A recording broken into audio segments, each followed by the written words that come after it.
Today, we will discuss how there exists on Earth a multi-level, multi-dimensional pyramid scheme, an economic, social, and spiritual hierarchy that has operated for thousands of years.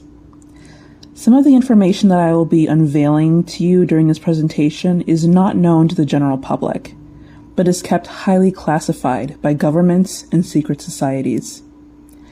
In my introductory video, I explained how I have been having out-of-body experiences since 2018. An out-of-body experience is when the conscious mind, your awareness, as well as your subtle energy body, which some call the spirit, temporarily separates from the physical body in such a way that you can actually see yourself from the outside perspective.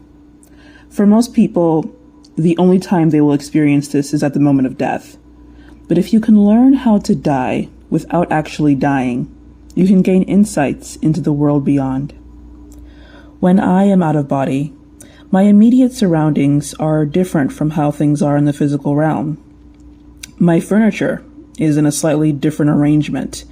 A door that was closed before the experience is now wide open in the out-of-body state. Sometimes my curtains are a different color, or lights that were off are now on. When one goes out of body, most physical limitations no longer apply. For example, I am nearsighted. I need glasses or contact lenses to see properly. However, when I am out of body, my vision is crystal clear, beyond 20/20. I can peer into the tiny molecules in our cells and can zoom in to the planets of our solar system and witness their grandeur up close like an astronaut. This clear vision and access to realms and information usually hidden to us has also made me aware of the inner workings of our world, our history, our financial systems, clandestine operations, and some pleasant and unpleasant truths that I think humanity has the right to know about. It is our ignorance that gives these three pyramid systems their power. Our ignorance and our shockingly short attention spans.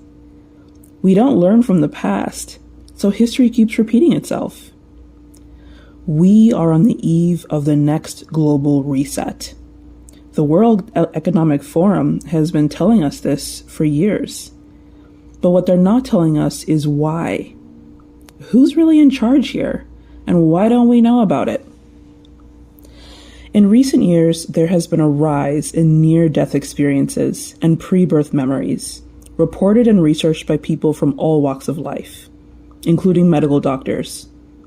It's not just spiritual people experiencing these phenomena. Far from it. People around the world are slowly waking up to the wider world and the many dimensions around us and within us. These reports consistently show that there is indeed a reincarnation cycle. Reincarnation is when, after you die, you are reborn as another baby in a new family. So newborns are actually old souls who have forgotten their past lives so they can start anew. This comes to no surprise to Eastern religions, but those in the West who were raised Christian may be rather confused. The Bible states that man is only appointed to die once, and after that, judgment, according to the New Testament book of Hebrews, chapter 9, verse 27. So tell me why Christian pastors are agreeing to reincarnate during the in-between when an apparition of Jesus tells them, "My son, it is true that you have been saved from hell, but you have not yet earned a seat among the righteous in heaven. You still have work to do on earth, and mistakes in your life review that must be rectified." Ah yes, the life review. This is reported in basically all near-death experiences and pre-birth accounts, that everyone gets a life review. Back in the day, it was called judgment, where all your deeds were written out on a scroll that was rolled out before you. They have since modernized in heaven and now show you all your life's actions on a high definition screen. And they no longer call it judgment because it caused too much trepidation and resistance in the humans. So now they say, oh no, it's not judgment, it's just a life review. Your entire life is replayed back to you on the big screen. The good, the bad, and the ugly. Every thought, every action, every day at work or school, every time you were intimate with your partner, everything you said and did is recorded. Do you know that this is actually a violation of privacy? Our lives are not being recorded for quality assurance purposes. Anything we say and do can be used against us in a court of law, except this courtroom happens to be in another dimension, the realm of the dead. But this is a violation of privacy. Most people wouldn't want their most intimate moments recorded and replayed back to them and the audience around them, like watching wild animals on National Geographic. Why don't we remember? We need full disclosure in order to give fully informed consent to whatever this human experiment is. Most spiritualists argue that our past life memories must be erased so that we can have a raw, authentic, visceral human experience. If you knew you were on the Truman Show, you'd be guarded, careful, and refined. We want to observe how humans act and what choices they make in the raw, unbridled moment. Well, that sounds a lot like the movie Dark City, the 1998 sci-fi thriller that talked about the exact same thing. What are filmmakers trying to tell us? It isn't what most people think, that they have to tell us to clear themselves of karma. Oh no. First of all, they don't care about karma. They only care about you believing in karma, so it can be used to persuade you to reincarnate. Filmmakers are telling us in movies like The Truman Show, Dark City, The Matrix, and Eyes Wide Shut, because there is a resistance, a rebellion. There has always been. However, don't think that Hollywood is full of heroes. Far from it. Most of what they do is predictive programming, and we'll dive into that in a later video. The point is, they need us to reincarnate because it is the cyclical act of life, death, and rebirth that drives the turbine engine of the great wheel that runs the power supply units of the simulation mainframe. This then supplies energy to the power grid that maintains the heavenly realms that these superior beings dwell in. The heavenly realms that are promised to us if we worship them. But those promises are never seen through. Even the most sinless Buddhist monk, who never even stepped on an ant, is told, "Wow, great job. You have cleared your karma.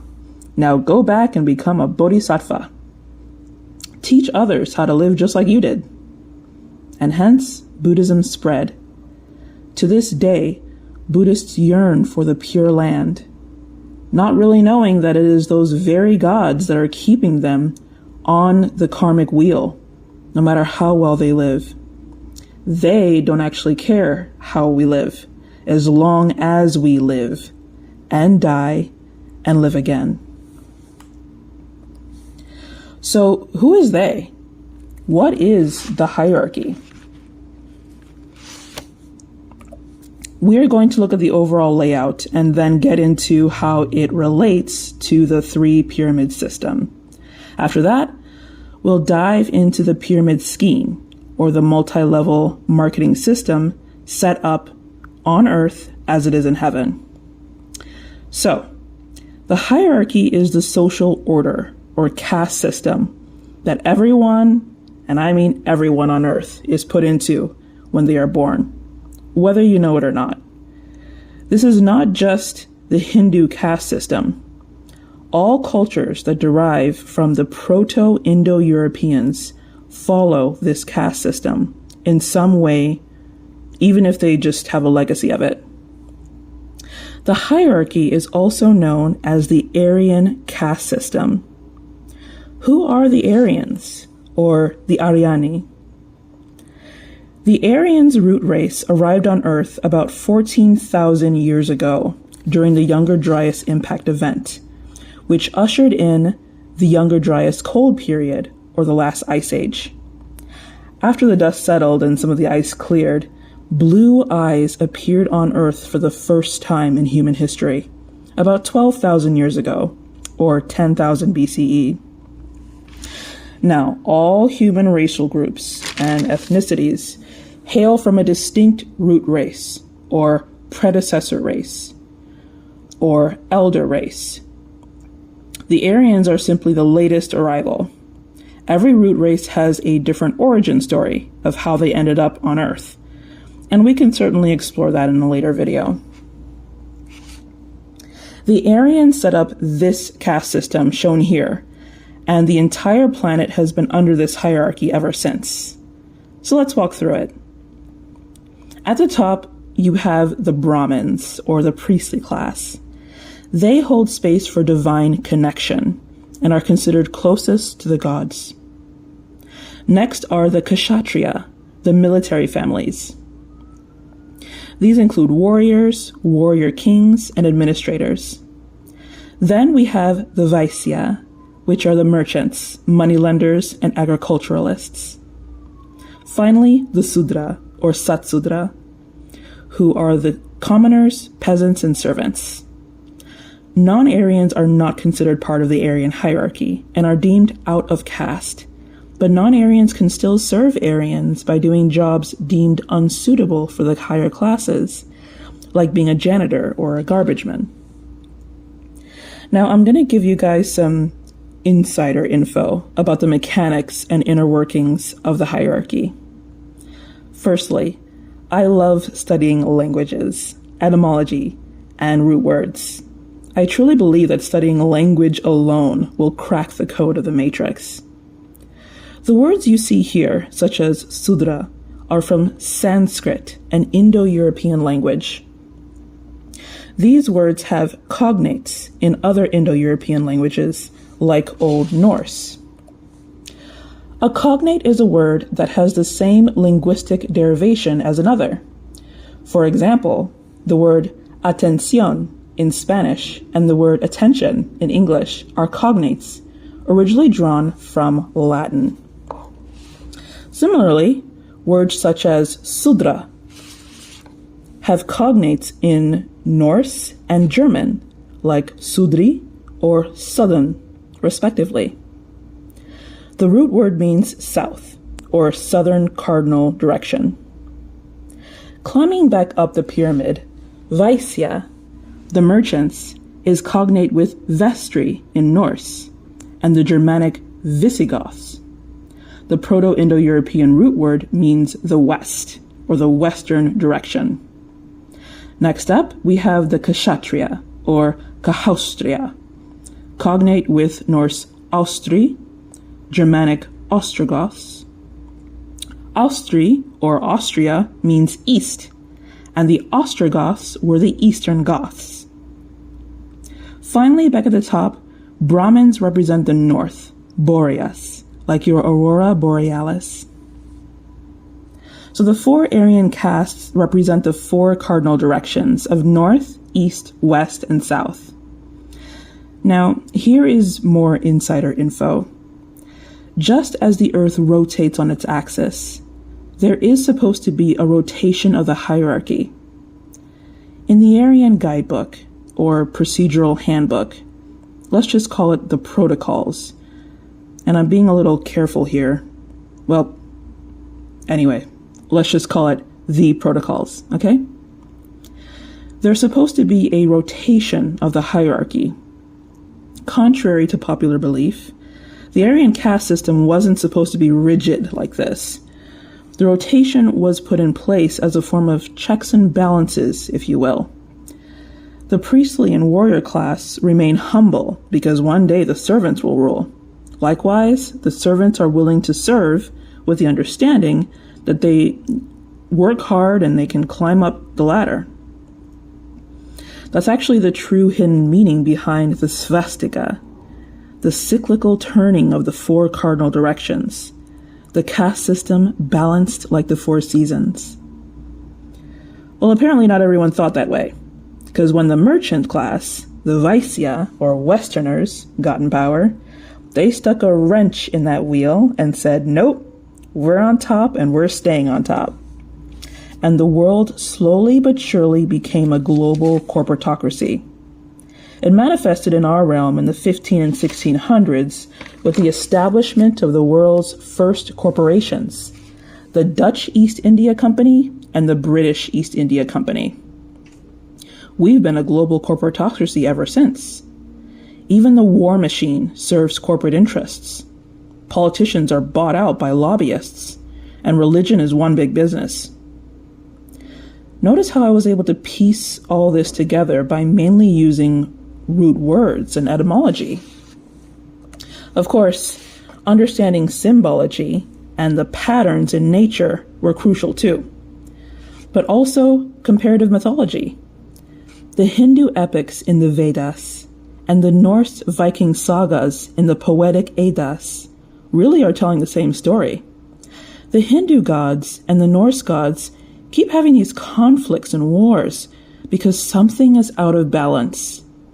In other words, the Vedas are the Eddas, and the Eddas are the Vedas.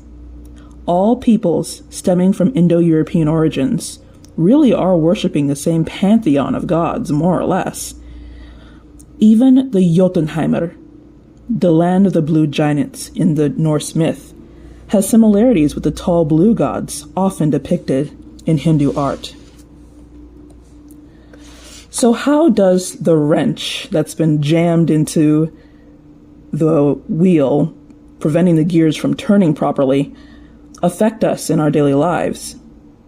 It affects us badly, very badly.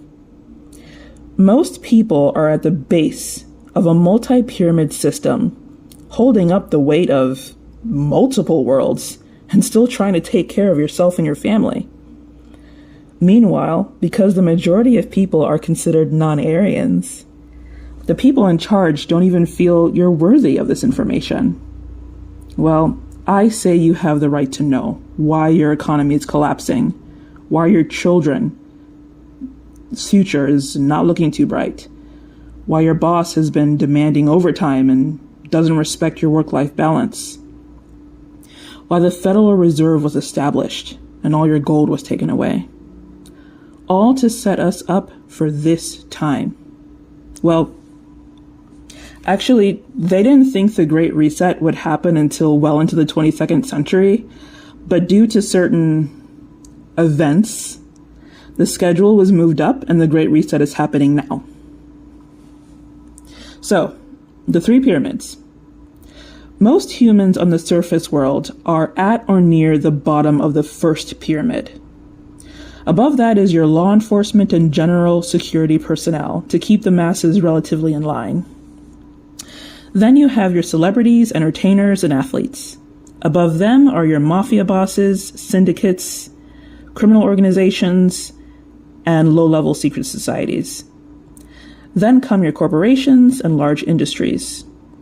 At or above that level are your tech giants, diplomats, world leaders, and mid-level secret societies. Above them are your elites, royal families, international think tanks, lobbying organizations, and high-level secret societies. And finally, at the very top of the first pyramid are the people allowed to be go-betweens between the first and second pyramid. For the most part, you don't see these people at all. You never heard of them, and will never know their name.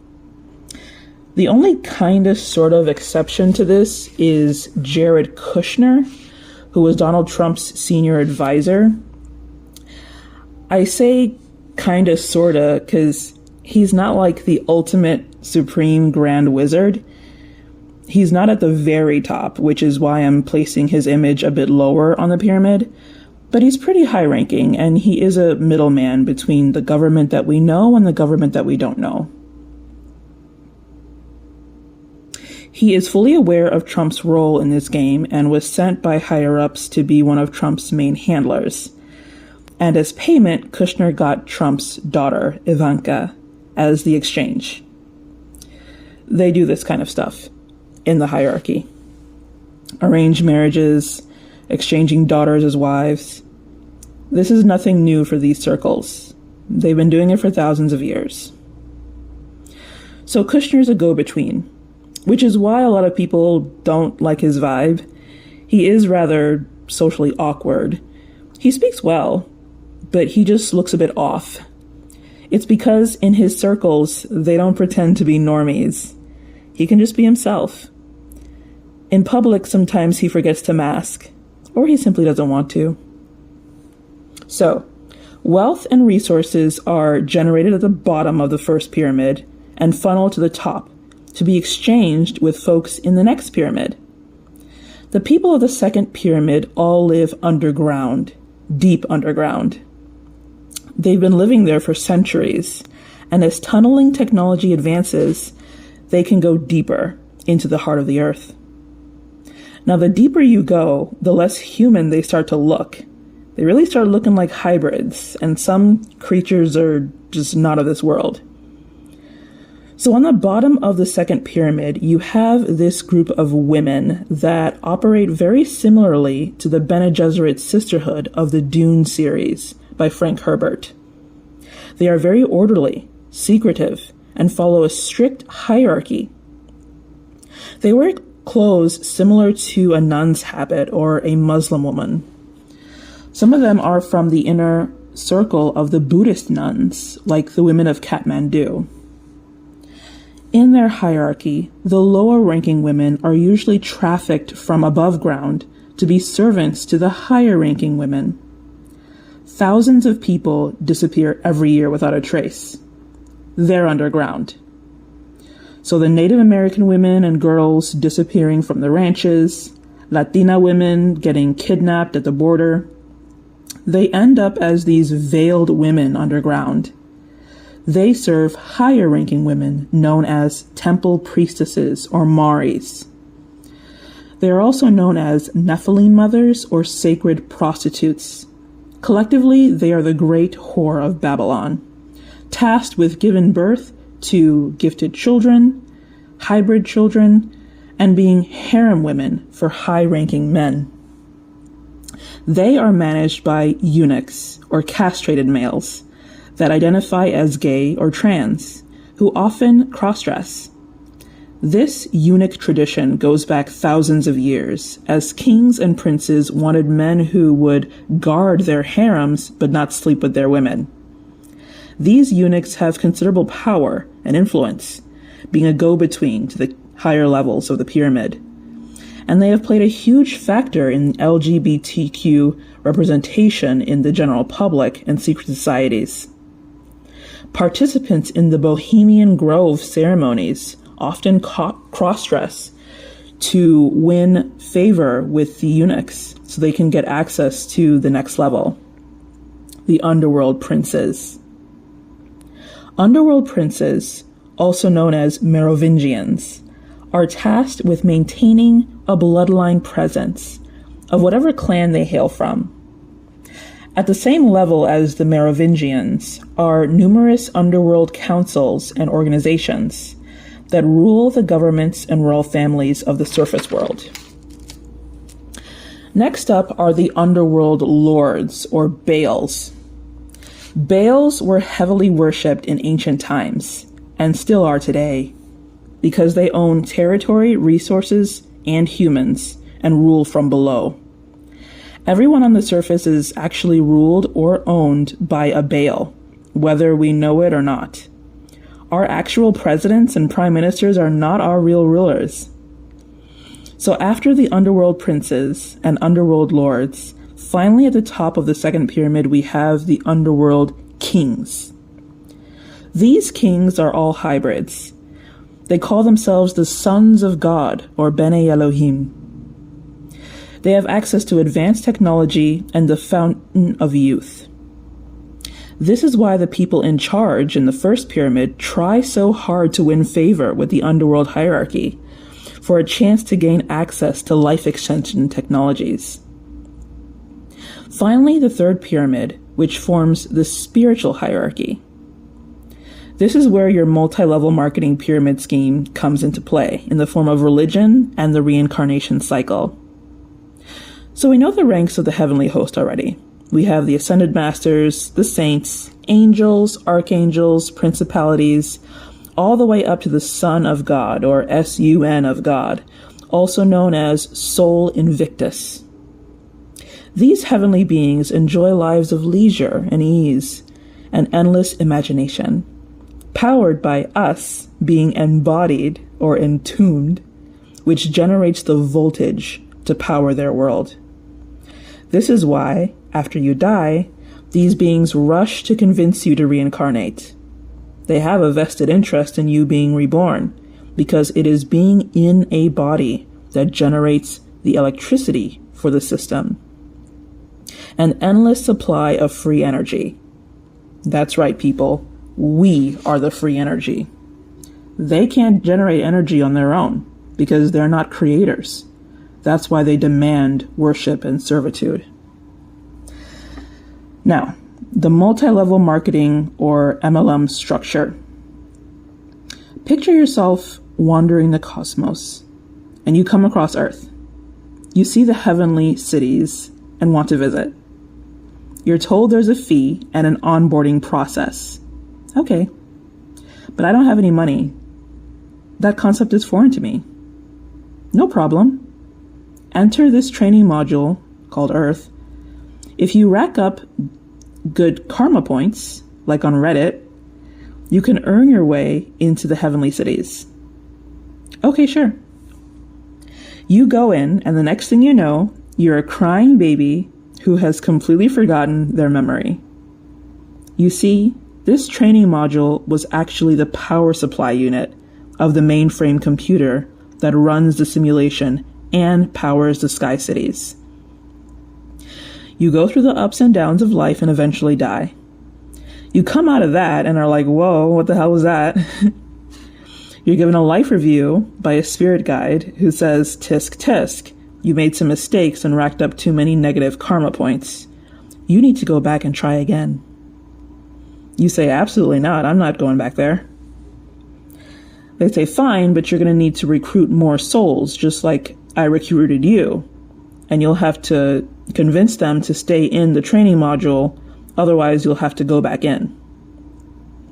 So what a lot of spiritualists don't know is that most of these so-called spirit guides are former humans who themselves are trying to stay up in the higher realms by keeping you down. Earth is not a school. It's an engine, a generator, and you are the power supply. This hierarchy is very similar to a pyramid scheme in MLM scams. It relies on recruitment to generate massive amounts of wealth and energy funneled to the top, and the product that's being sold is a ticket to heaven. But that product is unattainable. Even the spirit guides aren't in the heaven realms. They're in the spirit or astral realms underneath it. It's not heaven, but it's better than Earth. And if they want to stay there, they'll have to keep you here. And those that can't recruit enough people willing to incarnate on Earth go into their own karmic debt and are banished back down to Earth to struggle and toil like everyone else. This is an illegal operation. I will expand more on this in an upcoming video titled Crimes of the Gods. It's a response to all these ancient astronaut books like Chariots of the Gods, Gold of the Gods, Magicians of the Gods. Yeah, how about Crimes of the Gods? Because this entire operation is criminal. 8 billion people on Earth, and not a single one of them remembers how they even got here. This leads to internal struggles, fear of death, wars and corruption, and unsustainable pyramid systems like this. So the basic structure of almost all socioeconomic structures is the pyramid. This is by design, to funnel wealth. In Scottish Rite and York Rite Freemasonry, you have what is known as the Blue Lodge. This consists of your entered apprentice, the fellowcraft, and your master mason as the first 3 degrees. When you get a degree from a college or university, that is actually a Masonic degree, because it was the secret societies that set up the first universities to study, well, the universe and man's place in nature. Most folks think that the 33rd degree is the highest Masonic degree one can earn. Nope. That's just the first visible pyramid. Like I showed, there are 2 more hidden pyramids, a 66th degree and a 99th degree. The 100th degree is supposed to be God. The 100th degree is outside of the pyramids because the identity of God keeps changing. There are actually several beings competing for God's status to have ultimate control over the matrix. This is why you have your older gods like Zeus than the Old Testament God, and many Christians notice that the New Testament God is different from the Old Testament God. Yeah, because it keeps changing. Remember, they're supposed to be rotating like presidential terms, but dictators keep rising up that want to rule indefinitely. The New Testament God was of the order of Melchizedek, or Malachi Zadok, a class of warrior angels or warrior monks. They are no longer in power. Remember, the merchant class rules now. This is why people are confused and are worshiping gods that have long since expired. Now, this pyramid scheme in heaven is reflected on earth, and there are some very important videos I recommend. This video, titled How the Economy Became One Big Ponzi Scheme. And here is a comment below which I think summarized it well. You can pause it and read that.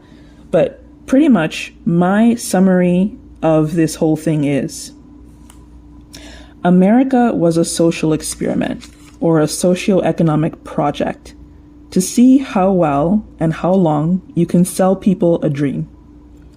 We are in what is known as very late-stage capitalism.